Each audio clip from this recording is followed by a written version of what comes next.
Kaleshwaram commission విచారణ కీలక దశకు చేరుకుంది. కమిషన్ ఎదుట మాజీ సీఎం బీఆర్ఎస్ అధినేత కేసీఆర్ విచారణకు హాజరయ్యారు. కేసీఆర్ వినతి మేరకు అయితే కమిషన్ ఒక కీలక నిర్ణయం తీసుకుంది. కేసీఆర్ ఒక్కరినే జడ్జి విచారణ చేస్తున్నారు. కేసీఆర్ ఆరోగ్యం బాగోలేనందుననే బహిరంగ విచారణ వద్దని అధికారులు కోరినట్లుగా తెలుస్తోంది. అయితే కేసీఆర్ వినతితో మీడియాను బయటకు పంపించి కేవలం కేసీఆర్ ఒక్కరే విచారణకు హాజరయ్యారు.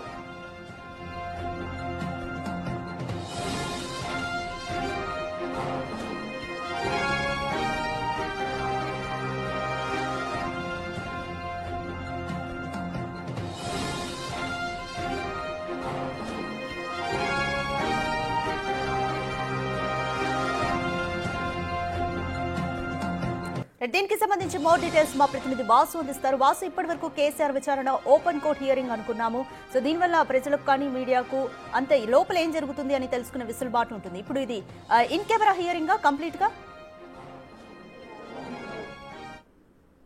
ఎస్, మనం ఇప్పటిదాకా కూడా నిన్నటి నుంచి భావిస్తా ఉన్నాం కేసీఆర్ ఓపెన్ కోర్టు విచారణకు వస్తాడా రాడా అన్న సస్పెన్స్ కొనసాగింది. కానీ అన్నట్టే మనం ఏదైతే ఊహించినట్టుగానే కేసీఆర్ ఓపెన్ కోర్టులో విచారణకు ఆయన అంగీకరించలేదు. కాబట్టి ఇన్ కెమెరా ప్రొసీడింగ్ ప్రస్తుతం విచారణ జరుగుతుంది.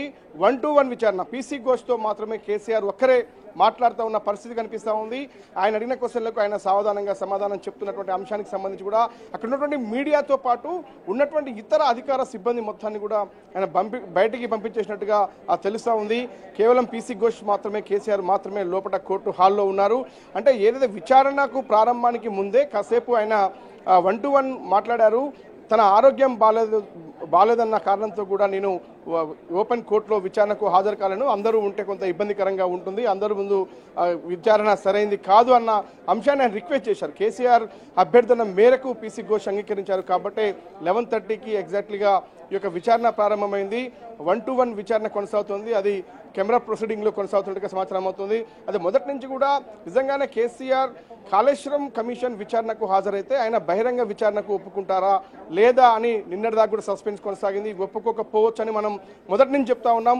అదే ఇప్పుడు నిజమైంది. కేసీఆర్ ఓపెన్ కోర్టులో విచారణ ఎదుర్కొనేందుకు ఆయన వెనకడిగేశారు. ఆయన అనారోగ్య కారణాలతో కూడా ఆయన చూపుతూ అందరినీ బయటకు పంపాలని కోరిన నేపథ్యంలో కూడా అక్కడ ఉన్నటువంటి మీడియా ప్రతినిధులు మనం మొన్నటిదాకా జరిగినటువంటి 114 మంది విచారణ మొత్తం కూడా ఇటు ఈటల రాజేందర్ కావచ్చు, ఇటు హరీష్ రావు కావచ్చు, అంతకుముందు అధికారులు కావచ్చు, అందరూ కూడా ఓపెన్ కోర్టులో అది ఎవరెవరు ఎన్ని క్వశ్చన్లు అడిగారు, వాళ్ళు ఏం సమాధానం చెప్పారన్న విషయం కూడా అందరికీ తెలిసే విధంగా ఉండేది. కానీ ఇప్పుడు కేసీఆర్ విచారణకు సంబంధించి కూడా పీసీ ఘోష్ అడుగుతున్నట్టు క్వశ్చన్లు ఏంటి, ఆయన ఇస్తున్నటువంటి సమాధానం ఏంటి అనేది కూడా తెలిసే అవకాశం లేదనే చెప్పాలి. మరి ఎందుకు కేసీఆర్ ఆ నిర్ణయానికి వచ్చాడంటే మనకంతున్న సమాచారం మాత్రం ఆయన అనారోగ్య కారణాలు సాగ్గా చూపాడని మాత్రం తెలుస్తా ఉంది. కానీ తెలవాలి తర్వాత కమిషన్ ఇచ్చేటువంటి నివేదిక ఆధారంగా కూడా కేసీఆర్ ఏం చెప్పాడు, విచారణకు సంబంధించి కూడా ఏం జరిగింది అని చూడాలి. ఎందుకంటే దాదాపుగా హరీష్ రావుతో పాటు ఈటల రాజేందర్ గత ప్రభుత్వంలో బీఆర్ఎస్ ప్రభుత్వంలో 10 ఏళ్లుగా మంత్రులుగా పనిచేసిన నేపథ్యంలో వాళ్ళని ఎలాంటైతే క్వశ్చన్లు సంధించారో అలాంటి క్వశ్చన్లే ఖచ్చితంగా సంధించే అవకాశం చాలా స్పష్టంగా కనిపిస్తుంది. ఎందుకంటే ఆయన ప్రభుత్వ పెద్దగా ముఖ్యమంత్రిగా పనిచేసిన నేపథ్యంలో కాళేశ్వరం ప్రాజెక్టు మొత్తాన్ని కూడా తన మానస పుత్రికగా చెప్పుకున్నటువంటి కేసీఆర్ సంబంధించి అంతా తానే నేనే మొత్తం చెమటొచ్చి కాళేశ్వరానికి సంబంధించిన డిజైన్లు కావచ్చు, నిర్మాణం కావచ్చు, ఆర్థిక పరమైనటువంటి ఇబ్బందులు కావచ్చు, అన్నీ తానే ముందుండి నడిపానన్న విషయాన్ని అనేక సందర్భాల్లో ఆయన మీడియా ముందు కూడా మాట్లాడినటువంటి సందర్భాలు చూసాం. కానీ ఇప్పుడు పీసీ ఘోష్ కమిషన్ ముందు అదే అంశాన్ని స్పష్టం చేస్తారా? ఎందుకంటే తన ఆలోచన మేరకే డిజైన్ మారిందా అన్న అంశానికి సంబంధించి తుమ్మడిహెట్టి నుంచి మేడిగడ్డకు ప్రాజెక్టు మార్పుకు సంబంధించి అందువల్లనే ప్రాజెక్టు కూలిందన్నటువంటి అనేక నివేదికలతో పాటు అనేక మంది నిపుణులు కూడా మాట్లాడుతున్న నేపథ్యంలో దాన్ని కేసీఆర్ అంగీకరిస్తారా? ఎందుకు మార్చాల్సి వచ్చింది? కింద రాతి కట్టడాలకు సంబంధించి నీకు తెలుసా, నిజంగానే కట్టడాలు ఉన్నాయా అన్న అంశంతో పాటు ఏదైతే ప్రాజెక్టు డిజైన్ మార్పుతో పాటు నిధుల చెల్లింపు విషయంలో కాంట్రాక్టర్లకు సంబంధించినటువంటి విషయంలో కూడా ముందస్తుగా ప్రాజెక్టు పూర్తి కాకుండానే ఎందుకు చెల్లింపులు చేశారు అన్న విషయంతో పాటు అనేక అంశాలకు సంబంధించినటువంటి క్వశ్చన్లు సంధిస్తున్న నేపథ్యం కనిపిస్తూ ఉంది. ఎందుకంటే ప్రభుత్వ కేబినెట్ అనుమతి ఉందా కాళేశ్వరం కట్టడానికి? ఎప్పుడు అనుమతి ఇచ్చారు? అనుమతి ఇస్తే సమయం ఎంత? జీవో జారీ ఎంత? మరోపక్క డిజైన్ మార్పుకు సంబంధించి కేబినెట్ కమిటీ వేశామని హరీష్ రావు చెప్తా ఉంటే ఇక్కడ అప్పట్లో ఆ కమిషన్ మెంబర్గా అక్కడ ఆ సబ్ కమిటీలో మెంబర్ మెంబర్గా ఉన్నటువంటి తుమ్మల నాగేశ్వరరావు మాత్రం అసలు కాళేశ్వరం మేడిగడ్డకు సంబంధించినటువంటి వ్యవహారంలో కూడా డిజైన్ల మార్పులకు సంబంధించి క్యాబినెట్ సబ్ కమిటీకి సంబంధం లేదు, ఇతర వేరే 4 ప్రాజెక్టులకు సంబంధించి మాత్రమే క్యాబినెట్ సబ్ కమిటీ వేశారు, అక్కడ తీసుకున్నటువంటి నిర్ణయాలు జారీ చేసిన జీవోలు మొత్తం కూడా తన దగ్గర ఉన్నాయన్న విషయాన్ని తుమ్మల నాగేశ్వరరావు ప్రస్తుతం గవర్నమెంట్లో ఉన్నటువంటి మంత్రి, గతంలో కూడా ఆయన బీఆర్ఎస్ గవర్నమెంట్లో మంత్రిగా పనిచేసిన నేపథ్యానికి సంబంధించి ఆయన చెప్తున్నటువంటి పరిస్థితి. కానీ ఇక్కడ కేసీఆర్ ఏం చెప్పబోతా ఉన్నాడు అనేది చాలా కీలకంగా మారబోతా ఉంది. ఎందుకంటే దాదాపుగా కాళేశ్వరం కమిషన్ విచారణ తుది దశకు చేరుకుంది. కేసీఆర్ ఏదైతే ఇప్పటికి చెప్పినటువంటి సమాధానాల ఆధారంగా కూడా ఇప్పటికే అందరూ ఇచ్చినటువంటి 114 మంది విచారణ హాజరైన వాళ్ళని ఇచ్చినటువంటి సమాచారం మేరకు ఆల్రెడీ రిపోర్ట్ సిద్ధమైంది. కానీ మిగతా అంశానికి సంబంధించి కేసీఆర్ చాలా కీలకం కాబట్టి ఆయన ముఖ్యమంత్రి ఉన్నటువంటి నేపథ్యంలో కూడా ఆయన పెద్ద ఎత్తున కూడా ఈ ప్రాజెక్టు నేను డిజైన్ చేశాను, ఈ ప్రాజెక్టుకు సంబంధించి మొత్తానికే తెలంగాణ తలమానికంగా కాబోతుంది, ఈ ప్రాజెక్టు అన్న అంశాన్ని మొత్తం తెలంగాణ సస్యశ్యామలం చేస్తాం, లక్షల ఎకరాలకు నీళ్ళు ఇస్తాం అన్నటువంటి అంశానికి సంబంధించి ప్రాజెక్టు నిర్మాణం చెప్పిన నేపథ్యంలో ఇప్పుడు ఆ ప్రాజెక్టుకు సంబంధించి కూడా 3 బ్యారేజీల విషయంలో ఆ కుంగిన నేపథ్యం కావచ్చు, కూలిపోయిన అంశానికి సంబంధించినటువంటి విషయాలు కావచ్చు, ఇవన్నీ ఎందుకు అంటే ఇంత ప్రతిష్టాత్మకంగా చెప్పినటువంటి మీ ప్రభుత్వంలో నిర్మించినటువంటి ఈ ప్రాజెక్టు మీ ప్రభుత్వంలోనే కూలిపోయి అంటే అంత తొందరగా కూలిపోవాల్సినటువంటి అవసరం ఎలా వచ్చింది, ఏమైంది అన్న అంశానికి సంబంధించి కూడా మీకేమైనా తెలుసా? అన్నట్టుగా కాళేశ్వరం ప్రాజెక్టు శాంక్షన్ కానీ అప్రూవల్స్, డిజైన్ చేంజెస్ ఇవన్నీ కూడా సీఎం స్థాయిలో జరిగాయి అనేదే కమిషన్ ఆరోపణ. ఈ నేపథ్యంలోనే ఈరోజు కేసీఆర్ విచారణ కీలకంగా ఉంది.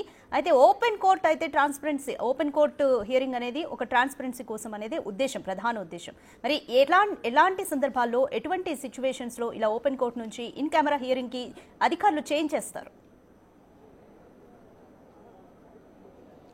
ఖచ్చితంగా కేసీఆర్కు నోటీసులు జారీ చేసిన నేపథ్యంలో ఆయనకు ఆ నోటీసులో స్పష్టంగా పేర్కొనడం జరిగింది. అంటే విచారణకు ఆయన నేరుగా రావచ్చు, లేదంటే ఆయన లేఖ ద్వారా సమాచారం ఇవ్వచ్చు, మరోపక్క లేదంటే కెమెరా ముందు కూడా ఉండే ఆయన ఆన్లైన్లో కూడా రావచ్చు అనే అంశానికి సంబంధించి కూడా వర్చువల్గా విచారణకు హాజరు కావచ్చు అనే అంశాన్ని కూడా గతంలో పేర్కొంది. కాబట్టి కేసీఆర్ నేరుగానే వచ్చారు, కానీ అందరూ భావించినట్టుగానే ఓపెన్ కోర్టులో విచారణ ఎదుర్కొంటాడు కేసీఆర్ అని మొదటగా అందరూ భావించారు. ఆయన ఏం చెప్పబోతా ఉన్నాడు, ఎలాంటి క్వశ్చన్లు సంధించబోతుంది కమిషన్, కేసీఆర్ ఆన్సర్ ఎలా ఉండబోతుంది అన్న అంశానికి చాలా ఊహాత్మకంగా కేసీఆర్ ఈరోజు విచారణకు వస్తున్నాడు.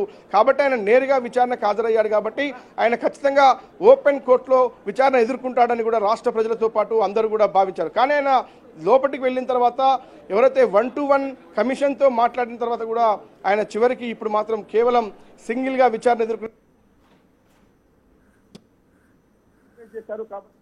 ఆయన రిక్వెస్ట్ చేశారు. కాబట్టి అక్కడ ఉన్నటువంటి మీడియా ప్రతినిధులతో పాటు ఆ కోర్టు హాల్లో ఉన్నటువంటి ఇతర అధికారులను, సిబ్బందులందరినీ కూడా బయటికి పంపి ఆయన 1-to-1 విచారణ ఎదుర్కొంటున్నట్టుగా మనకు సమాచారం అందుతుంది.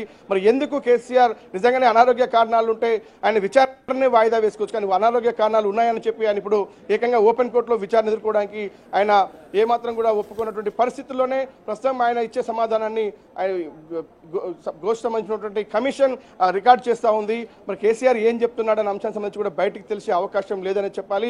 రేపు ప్రభుత్వానికి నివేదిక సమర్పించిన తర్వాత మాత్రమే కేసీఆర్ కమిషన్ ముందు ఏం మాట్లాడాడు, ఆయన ఏం చెప్పాడు అన్న అంశానికి సంబంధించి తెలిసే అవకాశం ఉంటుంది. ఇప్పటికైతే దాదాపుగా ప్రభుత్వం తీసుకున్న నిర్ణయాలు, డిజైన్స్, ఎస్టిమేషన్స్, చెల్లింపులకు సంబంధించినటువంటి వ్యవహారం పైన మాత్రమే ఆయన క్వశ్చన్ చేసే అవకాశం ఉంది.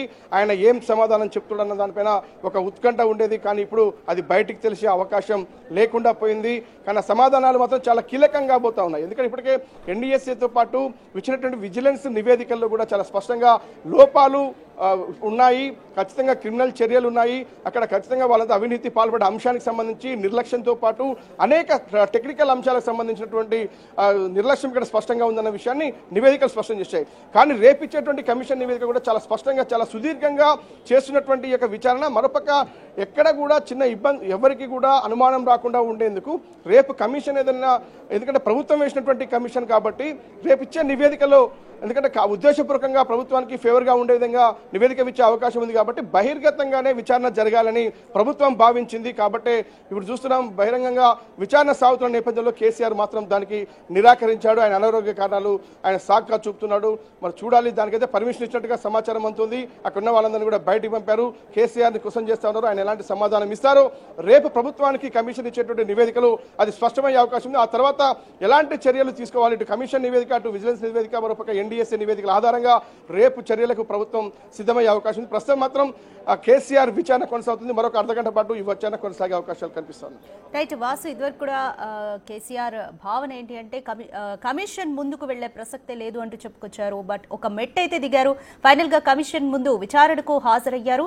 అయితే ఇప్పుడు ఈయన 115వ వ్యక్తిగా ఈ విచారణ అయితే ఎదుర్కొంటున్నారు. ఇప్పుడు ఫర్దర్ గా పరిణామాలు ఏ విధంగా ఉండబోతాయి అనుకోవచ్చు? కమిషన్ కంప్లీట్ గా నివేదికని ఈ కేసుకి సంబంధించి ఎప్పటికీ మళ్ళీ ప్రభుత్వం ముందుంచే ఛాన్స్ ఉంటుంది? ఇప్పటికి 114 మందిని విచారించింది హరీష్ రావుతో సహా. ఈ రోజు 115వ వ్యక్తిగా కేసీఆర్ విచారణకు హాజరయ్యారు. 300 పేజీల కమిషన్ నివేదిక కూడా సిద్ధమైంది. అంటే గతంలో కమిషన్ విచారణ ముగించారు, కానీ మరికొంతకాలం కమిషన్ గడువు పొడిగించిన నేపథ్యంలో కూడా కేసీఆర్ తో విచారణ ముగుస్తుంది. లేదంటే మరొకసారి ఇంకెవరైనా హరీష్ రావు కానీ ఎవరైనా పిలిచే అవకాశం ఉందా చూడాలి. కేసీఆర్ విచారణ ముగిసిన తర్వాత కమిషన్ ఏం చెప్పబోతుంది. ఒకవేళ విచారణ కేసీఆర్ తో ముగిస్తే మరొక వారం రోజుల్లోనే ప్రభుత్వానికి నివేదిక సమర్పించే అవకాశాలు కనిపిస్తా ఉన్నాయి. ఆ నివేదిక సమర్పించినాక ఎలాంటి అంశాలను కేసీఆర్ ప్రస్తావించారో తెలిసే అవకాశం ఉంది. మొత్తానికైతే కాళేశ్వరం ప్రాజెక్టుకు సంబంధించినటువంటి జరిగినటువంటి వ్యవహారం మొత్తాన్ని ఇప్పటికే కమిషన్ విచారణ జరిపింది. అంటే కీలకంగా రాష్ట్ర ముఖ్యమంత్రిగా ఉండి ఆయన హయాంలోనే జరిగినటువంటి యొక్క ప్రాజెక్టు నిర్మాణం కావచ్చు, ఆ తర్వాత అది కూలిపోయినటువంటి అంశానికి సంబంధించి పూర్తి స్థాయిలో కూడా జరిగినటువంటి పరిణామాలన్నిటి మీద కూడా కమిషన్ అయితే విచారణ చేస్తూ ఉంది. అది కూడా ఎందుకంటే మనం చూసాం, కేసీఆర్ మొదట కమిషన్ విచారణకు నేను రాను, విచారణకు హాజరయ్యేదే లేదు అంటూ కూడా అంటే ఇప్పటికే పలుసార్లు డేటు వాయిదా వేసుకుంటూ వచ్చినటువంటి సందర్భం చూసాం. కానీ ఇప్పుడు అది ప్రజల్లోకి రాంగ్గా వెళ్తున్న నేపథ్యంలో కూడా ఆయన విచారణకు హాజరయ్యేందుకు మనం చూసాం. హరీష్ రావు కూడా విచారణకు హాజరయ్యే ముందు ఆయన పూర్తిగా పవర్ పాయింట్ ప్రజెంటేషన్ ఇచ్చారు. తర్వాత కేసీఆర్తో పలుమార్లు సంప్రదింపులు జరిపారు. అనేక సందర్భాలు ఎర్రబెల్లి ఫామ్ హౌస్లో భేటీ అయ్యారు. ఆ తర్వాత న్యాయ నిపుణులతో భేటీ అయ్యారు. అంటే ఒక పకడ్బందీగా ఖచ్చితంగా కమిషన్కు విచారించాలి, వాళ్ళ విచారణకు సంబంధించినటువంటి సమాధానం ఇవ్వాలని ఇద్దరు కూడా భావించారు. కాబట్టి ఇదంతా జరిగింది. కేసీఆర్ కూడా ఈరోజు ఖచ్చితంగా అంటే ఏ తప్పు చేయలేదు కాబట్టి నేను విచారణకు హాజరయ్యాననే భావన వచ్చే విధంగా ఆయన విచారణకు హాజరయ్యారు. కానీ అందరు బహిరంగంగా కోర్టుకు విచారణకు హాజరవుతారు, బహిర్గత విచారణ జరుగుతుందని అందరూ భావించారు. కానీ కేసీఆర్ కూడా అందుకే వచ్చారని అందరూ అనుకున్నారు. కానీ తీరా చూస్తే ఆయన ఇప్పుడు లోపల మాత్రం ఆయన బహిరంగ విచారణకు ఒప్పుకోలేదు అనేది మాకు తెలుస్తుంది. ఆయన అనారోగ్య కారణాలు సాగ్గా చూపడం తెలుస్తూ ఉంది. అనారోగ్య కారణంగానే అంటే ఇంతమందిలో ఓపెన్ కోర్టులో నేను సమాధానం చెప్పలేను, ఎక్కువసేపు మాట్లాడలేని అంశానికి సంబంధించిన పలు కారణాలు ఆయన సాగ్గా చూపారు. ఇటీవల కాలంలో ఆయన హాస్పిటల్కి సంబంధించి ఏఐజీతో పాటు ఎస్ఐజీతో పాటు పలుసార్లు ఆయనకు చికిత్స అందుతున్న నేపథ్యాన్ని కావచ్చు, ఇవన్నీ అంటే అనారోగ్య కారణాలు చూపి కూడా ఆయన బహిరంగ విచారణకు ఒప్పుకోలేదు. కాబట్టే ఆయన్ను ఇన్సైడ్ ప్రొసీడింగ్ కెమెరా ముందు కూడా ఆయన 1-to-1 విచారణ సాగుతున్నట్టుగా సమాచారం అంతా ఉంది. కీలక అంశాలకు ఈటెల రాజేందర్తో పాటు హరీష్ రావుతో పాటు సంబంధించినటువంటి కీలక అధికారులను విచారించిన నేపథ్యంలో వాళ్ళు ఇచ్చిన సమాధానాలు, వీళ్ళు చెప్పిన సమాధానాలకు సంబంధించి కూడా ప్రభుత్వ నిర్ణయాలు, ప్రభుత్వ ఆమోదాలు, క్యాబినెట్ సబ్ కమిటీ ఇచ్చినటువంటి అనుమతులు ఏంటి, అసలు జీవో కాపీలు అనుమతి తర్వాత ఇచ్చారా, అనుమతి ముడిపడినటువంటి యొక్క ప్రాజెక్ట్ సంబంధించి కూడా ప్రస్తుతమైతే థ్యాంక్ యూ వాసు.